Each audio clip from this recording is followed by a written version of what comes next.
Багдад дагаар орохоос татгалцсан. Тэд монголчуудыг айхтар дутуу үнэлжээ.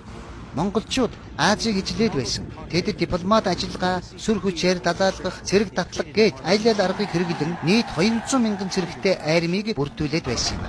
Тэд буулгаж авсан дайснуудаас хамгийн шилдэг гэсэн бүсэлтийн технологиг авч өөртөө нэвтрүүлсэн байсан. Тухайлбал 400 м зайд сум шидэх чадалтай трибучет буюу шидэгч машинтай байсан.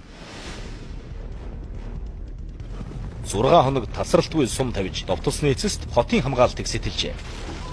Ингэж нэг юм монголчууд Багдад хот руу орсон. Хотын хаанч хинт ч аюулгүй газар гэж байгаагүй.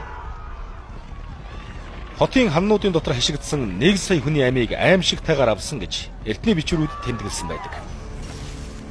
Багдад хотоос өгсөн хүмүүсийн аимшигтай үнэр ханхалж байсан учраас монголчууд асраа цөмийг нь салхины дээр гаргаж нүүлгэх хэрэгтэй болсон гэдэг.